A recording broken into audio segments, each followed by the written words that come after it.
Hey mama, today we are diving into one of the most important and personal parts of the motherhood journey, feeding your baby. And in honor of World Breastfeeding Week, which is August 1st to August 7th, I am joined by an incredible expert lactation consultant, Natalie Swart, for a real supportive conversation about what breastfeeding success actually looks like. And spoiler alert, it is different for every single family. We are talking about the power of human milk in all its forms, extended breastfeeding, how to handle pressure to wean, and so much more. Whether you're nursing, pumping, combo feeding, or past the breastfeeding stage, this episode is full of insight, encouragement, and zero judgment. Let's get into it. Feeling exhausted, overwhelmed, and like you've lost yourself in the postpartum chaos, struggling to rebuild your strength, heal your core, and feel confident in your body again? Hey mama, I'm Val, a functional sports dietitian, postpartum fitness coach, and a mama who understands exactly what you're going through. Welcome to the Strong and Nourish Mama podcast, where I help busy moms like you regain your energy, rebuild strength, and feel amazing through simple, science-backed nutrition and fitness strategies. If you're ready to go from depleted to strong, nourished, and unstoppable, you're in the right place. Let's dive in. Today's episode is a special one, and it's in honor of World Breastfeeding Week. And I am so thrilled and happy to be joined by Natalie Swart, who is a seasoned and passionate advocate for breastfeeding families. So Natalie brings over 15 years of experience to this conversation. She is an international board certified lactation consultant, a IBCLC, a certified lactation educator, and a lactation care professional. She supported hundreds of families through the ups and downs of infant feeding, so from the first latches to toddlerhood and beyond, and she brings a grounded, compassionate approach to it all. Full disclosure, Natalie was my lactation consultant when I was breastfeeding my little one, and I am just so happy to have her on the show, especially to be able to share this episode during World Breastfeeding Week. I think you're going to get so much out of this, whether you're nursing a newborn, pumping for daycare, using donor milk, or breastfeeding a toddler. This episode is for you. All of the information that she discusses is going to be in the show notes, so be sure to check out the show notes, and I hope you enjoyed the show. Let's dive in. Hey, Natalie, how are you doing? Thanks for being on the show. I'm good. How are you, Val? It's nice to I'm talk to you. good. I know. It's so nice to have you on the show. I think this conversation is going to be so helpful for moms, even pregnant moms going who want to breastfeed, and moms who are postpartum, and even those who aren't in that space anymore. It can just be super helpful information. So let's start with setting the stage with breastfeeding and defining success. So why do you think so many parents feel pressured to meet a certain standard when it comes to breastfeeding? I think that's a great question. And I often hear from families that there's a lot of social pressure around breastfeeding and what success is supposed to look like. And success is different for everybody. We we have a social construct that's created by social media and our communities and our family histories. And sometimes it's hard to break down those barriers and find what works for us. Success is not always going to be like what your grandma or your auntie says, or even social media says.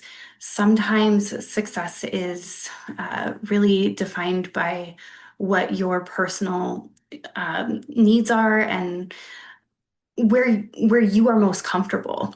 Um, I often tell moms that success is not it's not linear either. It's really a an up and down. It's back and forth. Sometimes we are moving forward. Sometimes we take some steps back. That's really what success looks like.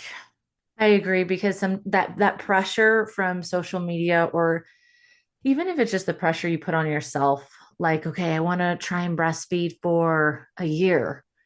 And like it's like a goal, right? And if Yeah. you don't make it to that goal that year, whatever the time frame is, you kind of feel I think most moms feel like a failure when really it's just like even if you did it for an hour, if even if you just tried at the hospital, whether or 2 years, right? Like all of it is success. And so I like that you said that it's not linear because I totally agree with that. Yeah, not What are linear and not a set time. not a set time? Yeah, Yeah. exactly. Exactly. What are some ways that families can define success that feel realistic and positive? So even if their feeding journey looks different than they expected. I think success really is about finding the the joy in something. So we set goals, we set um, our ideas around things, and in this case, breastfeeding. And sometimes that changes as we grow. Sometimes we have to grow into that joy, sometimes we grow out of that. And it's okay to say, okay, I've had enough, or it's okay to say, I'm going to persevere through this. That's really where the success comes from, is when you are finding that you are enjoying feeding baby, in whatever fashion you're feeding your baby. That's really where I see the successes with families. Because then if you get to a point where like however many months, let's say 7 months postpartum, and you're like, I'm not finding the joy in this anymore. This isn't fun. This is stressful. And then it's not really going to be, it's not something that's going to benefit you, right? So feeding your baby a totally different way is still okay. So I like that you said that finding the joy in any way that you're feeding your baby is going to be success when it comes to that. Are there any myths about breastfeeding success that you find yourself constantly debunking, like things that you may see like on social media when it comes to breastfeeding, and things that maybe, or maybe some of your patients are saying? The amount of milk is Oh my always gosh. a really tricky subject, because all of our bodies are so different and all of our capabilities are so different.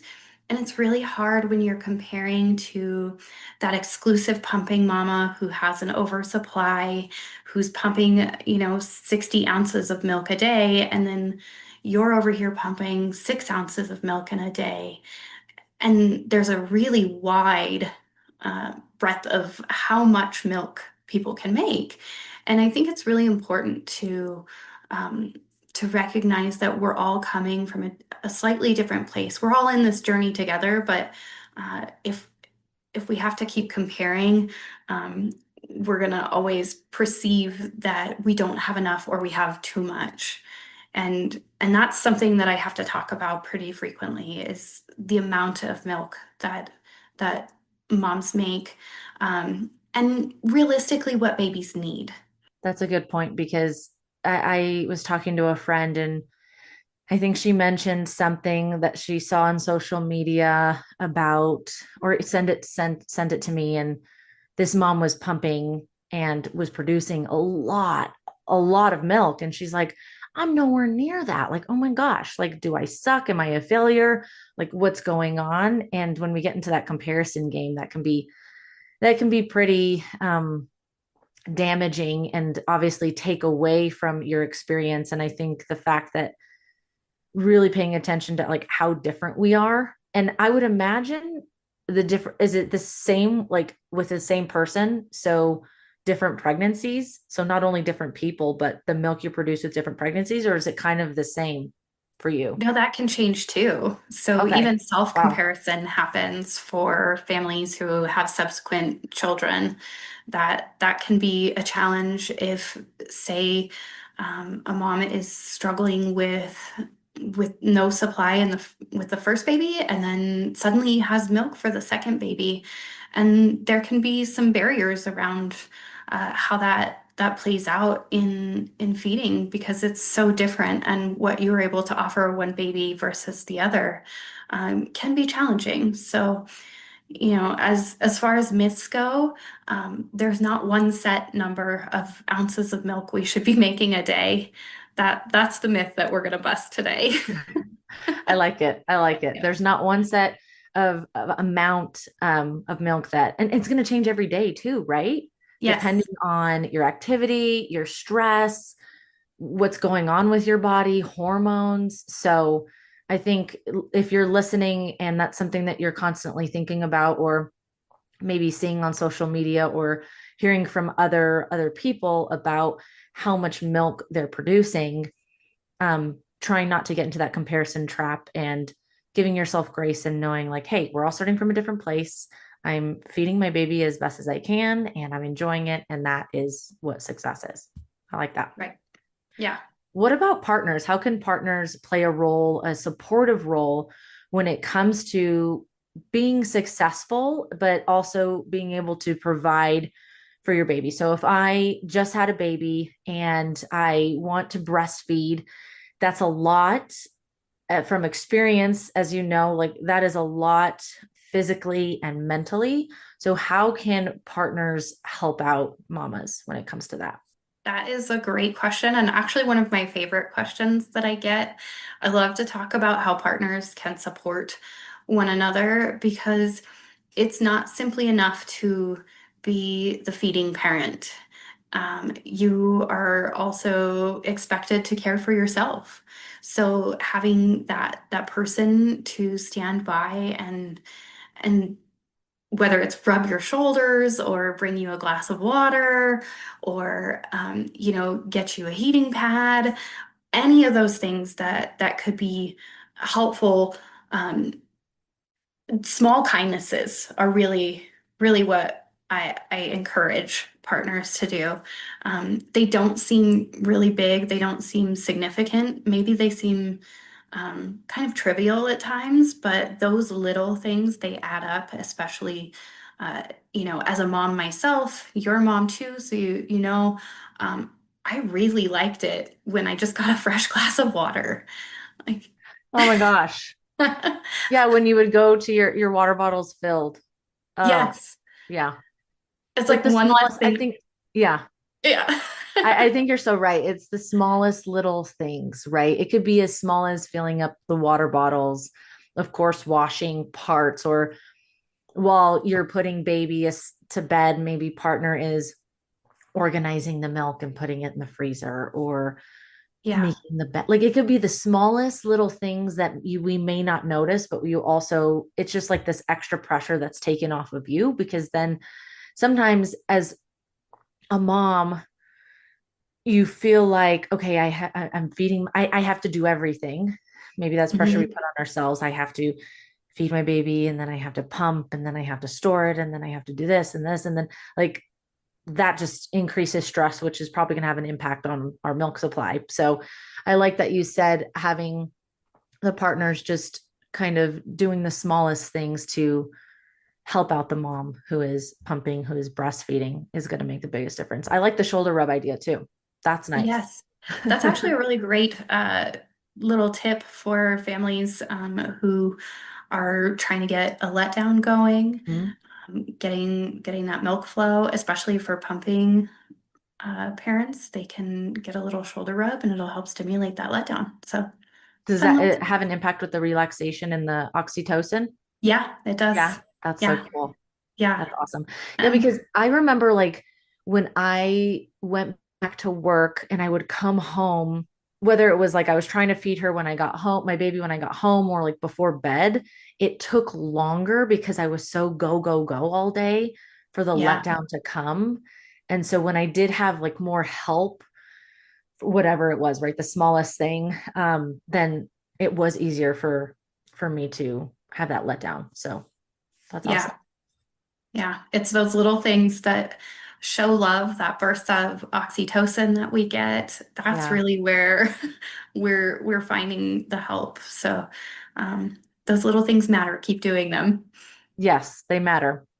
The little things definitely matter. So let's dive into talking about the power of human milk and in really every form. Can you explain to us what makes breast milk so special? So what is it comprised of? What's in it, no matter how it's delivered? So whether it's via the breast, bottle, pumping, or donor, what are we getting out of breast milk or what is baby getting from breast milk? That's a great question. So breast milk is ever changing, which I think is really fascinating. It changes every day and with every feeding.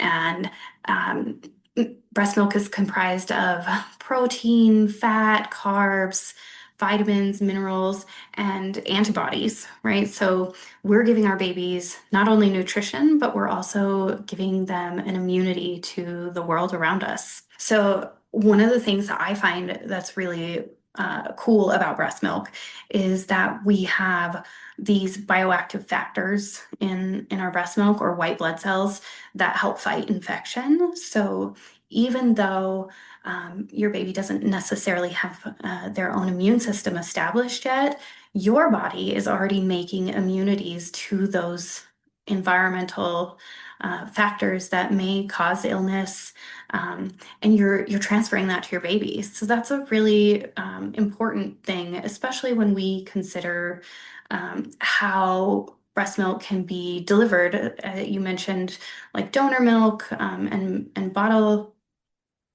milk, if you will, or expressed milk.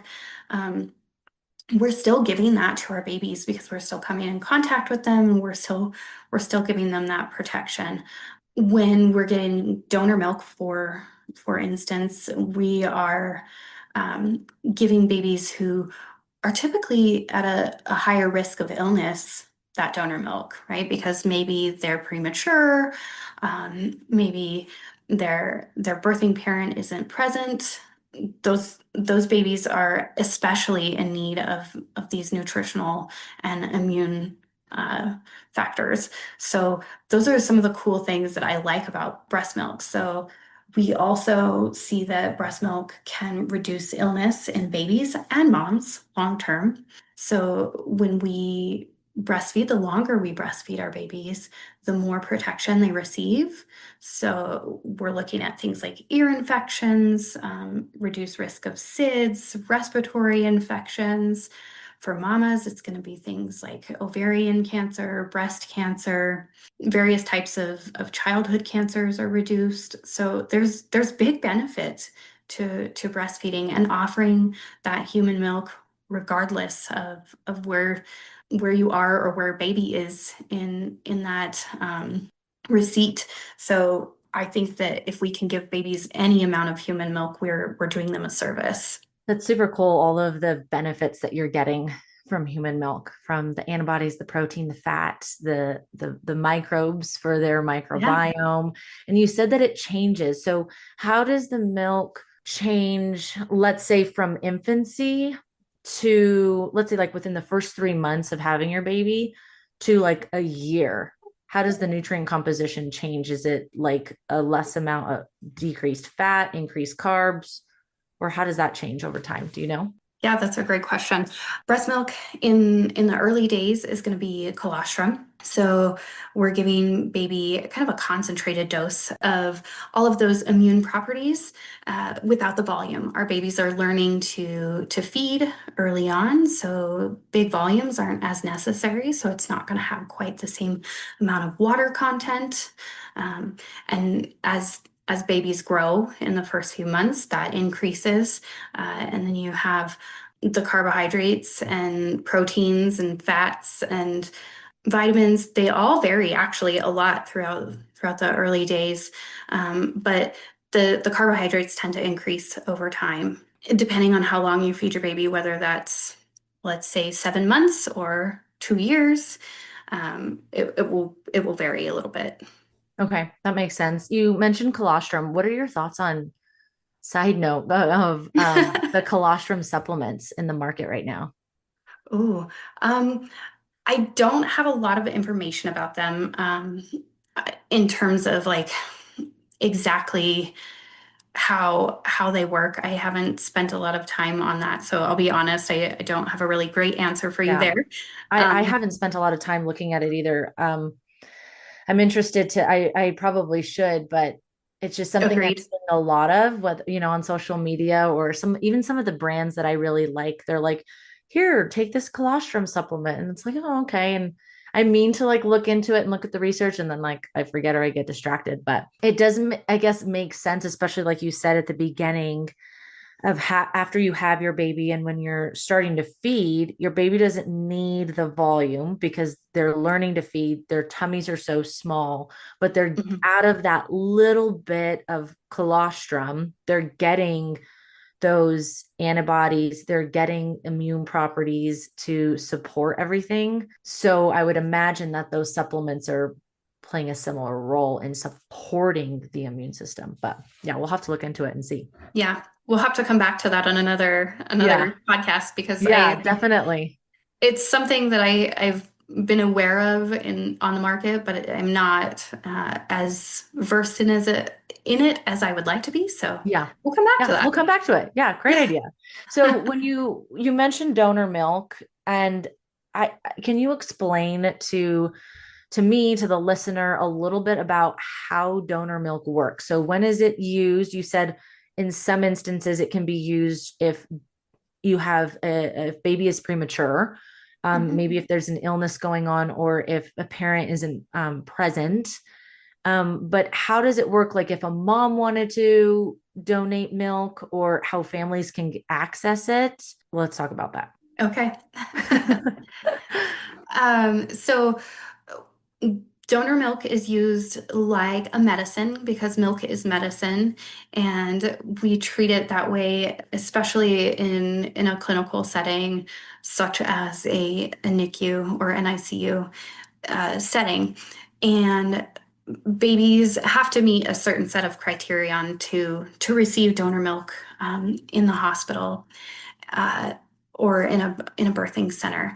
Now, if a mom wants to access donor milk, perhaps because she has a low supply or is an adoptive parent, um, or we have like same-sex families that want to breast and chest feed, or some combination thereof, donor milk is accessible through the milk bank. We do have a milk bank here in Albuquerque that that families can access. So it's the Mother's Milk Bank of New Mexico, and they can seek them out and purchase donor milk or get a prescription from a provider if there is a medical need.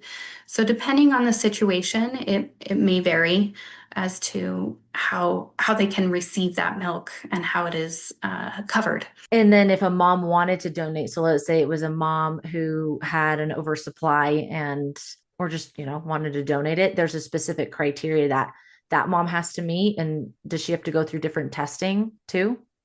Or how does that work? Yeah, so moms who want to donate milk for whatever reason that they may have, whether it's oversupply or baby is no longer breastfeeding, they can contact the milk bank in the same fashion. You just give them a call, and they do a screening. So all families who donate milk are run through a pretty rigorous screening process and all go through some testing to make sure that they are all healthy and well enough to donate. So that really keeps the milk safe for the recipient, right? So those babies, especially those little preemie babies that are getting milk in the NICU. But it's a fairly easy process to do if moms are interested in that. They can donate milk over a period of time. They just have to commit to donating a specific amount of milk. That makes sense. Having to go through all the different testing, especially before another mom buys it, or before a baby in the NICU receives it. But that's super cool that that's an option Yeah. available for either moms to donate or to receive for their baby Yeah. or And that whoever, right? Yeah, and that testing is it takes a really thorough history of mom and baby and why she's trying to donate that milk. So that way it can be really regulated, and then those families who are looking for donor milk can have safe donor milk because there is an option out there to receive donor milk or milk sharing, and it's something that can be a little dangerous. So going through the milk bank is really an ideal option. Yeah, that's actually something that I've seen, like, and even heard that, like on Facebook, there's groups that where moms can buy other moms' milk for their baby, but it's Hmm. obviously not going through the bank. It's not being tested. And so the safety Yeah. is definitely a big issue, right? Like what is in the milk, what was mom eating, drinking, or taking, right, while Yeah. breastfeeding or pumping, of course. So Yeah. that's great that that's an option out there because that wasn't how long has donor milk been available? Do you Oh, know? that's a good question. It's several decades now. Okay. Okay. I don't remember exactly when That's cool. It's been the several Milk decades. Banking Association of North America was established, but it's been several decades. Okay. Nice. That's awesome. Yeah. Hey, mama, real quick. I know breastfeeding can be so beautiful and also really draining. If you're feeling touched out, run down, and wondering how to take care of your body while taking care of your baby, you're not alone. And that is exactly why I created the Exhausted to Energized workshop. It is a free live event and it is happening on August 1st. And I'm going to be showing you what to eat to feel nourished and energized postpartum, even if you're nursing around the clock and running on fumes. You'll also be getting the replay, the workbook, and early access to my full 8-week program, along with exclusive bonuses. Save your seat now at wellnessbyval.com/workshop. You deserve this support. Let's shift gears a little bit. Do you have any favorite stories from families that you have supported, especially where the outcome looked different from what they expected, but it was still very empowering? Yeah. Actually, it's kind of it's a donor milk story. Um, so a family who adopted a baby and was trying to produce milk. This mama has had babies in the past, and she wanted to breastfeed this baby. And it's a hard job to pump milk even when you have it. And she, for a long time, didn't think she could. And it turns out that she was very capable of making milk. So there were times where I thought, okay, well, I'm not sure what's going to happen next, but she definitely did that for that little baby that she was able to take into her care and to her family. So that's one of those really great success stories. And she had to get donor milk for quite some time, of course. But in that interim, she was able to define her own success in that she was able to make enough milk to feed baby at least partially for some time. That is so cool.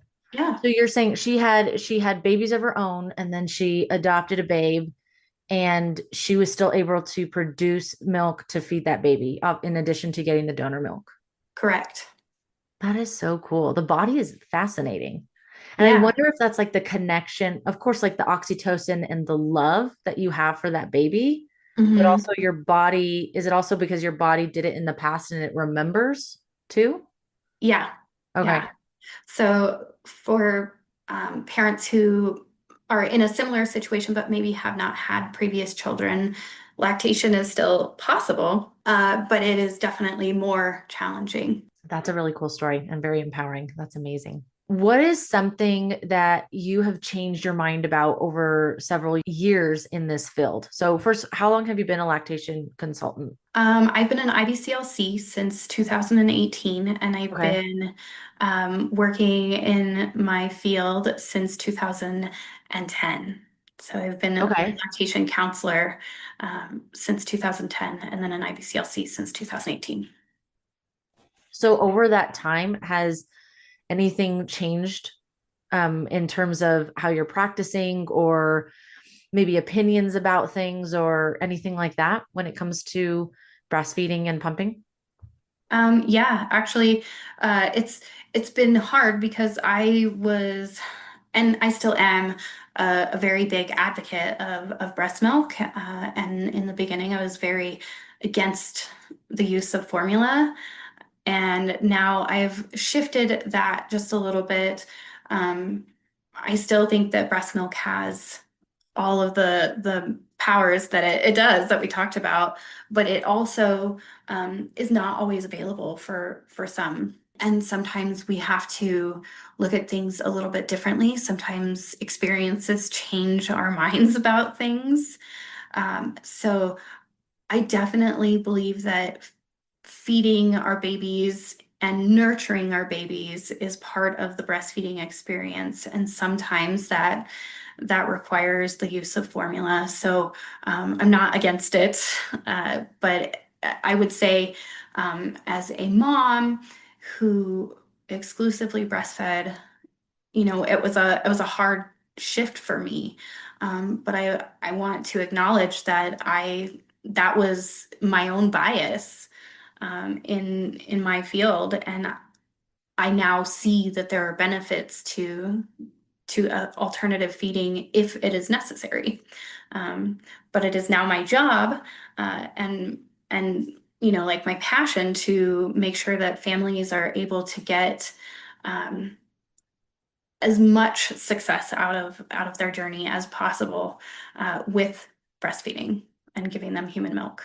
I like that. And knowing that things can change, right? Your perspective, your opinions, or it can be both and, right? It's okay to feed your baby via the breast or the bottle, or if you need donor milk or formula, you're still taking care of your baby and nurturing your baby. So that's probably something I would think like before becoming a mom and actually experiencing the breastfeeding journey up front and center, thinking very ignorant, like, okay, only I can only breastfeed whenever I have a kid, right? And then you're in it and you're like, okay, no, this is really hard. And if I needed to, for whatever reason, I have the option to get formula or I have the option to get donor milk. So thanks for sharing that. Now, when you are in the midst of breastfeeding, speaking of that, there are a lot of challenges. So, what would you tell a new parent, a new mom, a dad, whoever it is, a new parent, when they are in the thick of these feeding challenges, what would be a good piece of advice that you would give them? I think my biggest piece of advice is it's okay to take a step back, take a breather, and come back. Um, it is stressful to be a new parent, to have this new person who relies on you solely for every aspect of their well-being. And it's okay to say, I need help. And I strongly encourage families to find a lactation consultant and a postpartum doula at the very least, just so they have some support.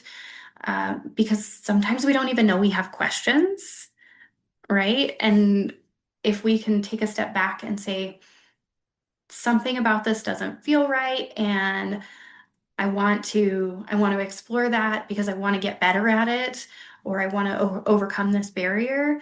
We're going to have such a better time and better outcomes. So really, bottom line, ask for help when you need it. Yeah, don't be afraid to ask for help. I know when you're in it, sometimes when things do get challenging, it can be difficult to ask for help, or even before getting to that point, you don't know what you don't know. So like I something I tell my clients all the time is if they're pregnant, look for a lactation consultant now if you're wanting to breastfeed versus waiting until you have your baby. Whereas I waited and I was so blessed because I found you and I was with you, you were with me basically for like a year.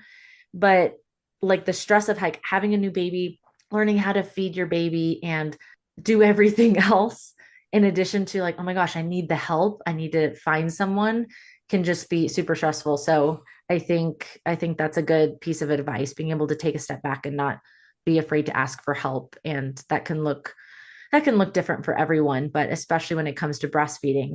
So, if we are talking about breastfeeding beyond infancy, how does the breastfeeding relationship tend to change during the toddler year? So, maybe a mom is wanting to breastfeed for 2 or 3 years. How does that relationship change over time? That's a really fun one. Breastfeeding is fun at all stages, in my opinion. But I think this is when our babies become more animated, they start coming into their own characters, and all of our constructs about feeding change entirely.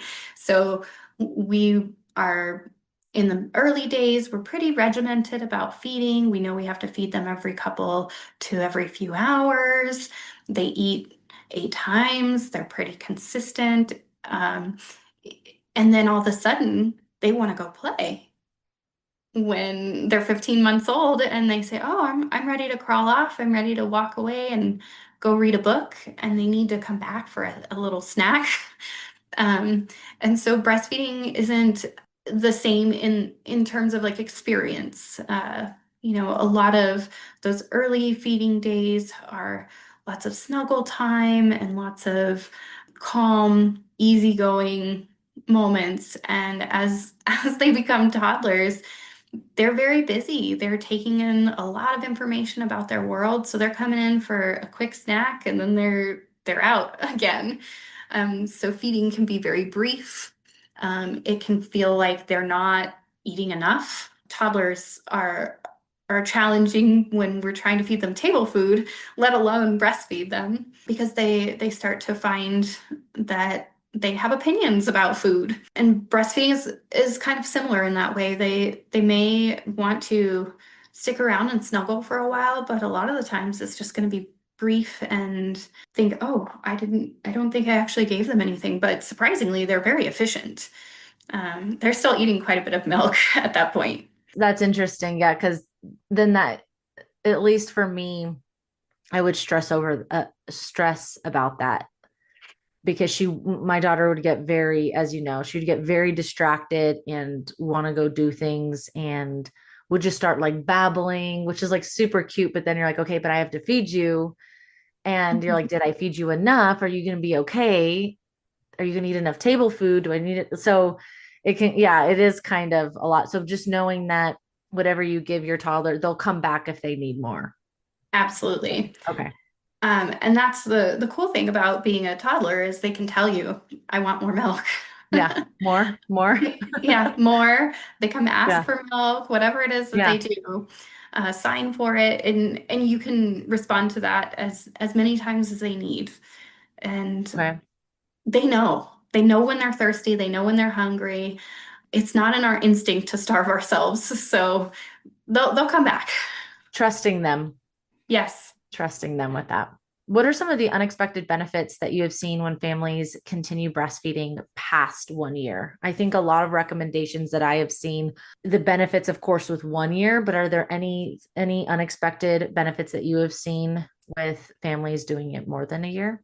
Yeah, I think that families who choose to continue breastfeeding beyond a year really find that their children, as they grow older, are much more secure in themselves.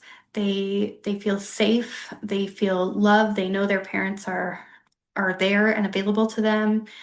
So a lot of it is about nurture. After, we're still giving them nutrition, but a lot of it is about nurturing. And we're really fostering some important times in their development, as far as like safety and security go. Uh, they know they have a safe place to return to. They know they can come communicate with you in whatever way that is at, 15, 16, 17 months old.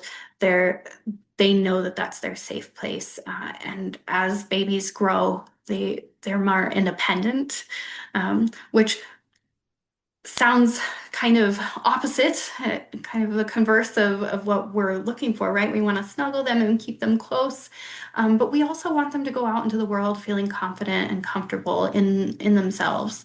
Um, and that is one of the biggest benefits I see to breastfeeding beyond a year. That's cool. I didn't think about it that way. The more, like, of course, they're getting their nutrition and they're eating food, but really it's that nurture and that connection that you're having with them. And not to say that if you don't breastfeed past a year that you can't do that. You'd nurture in other ways, but that's a super cool benefit that you're seeing. So if a mom is wanting to breastfeed past a year, maybe she's like, hey, let me see if I can go a year and a half or 2 years. What about the social pressure that mom and parents come into contact with weaning and breastfeeding, or the pressure of, oh my gosh, your kid is 3 and you're breastfeeding still? How would you help a mom navigate that? There's a couple of things that can be done. I will just share my experience because I breastfed my children past a year, and my youngest until she was 5. So it was a pretty long time, and there definitely it can be some odd looks, but often beyond maybe the second year of life, babies aren't asking to be breastfed in public.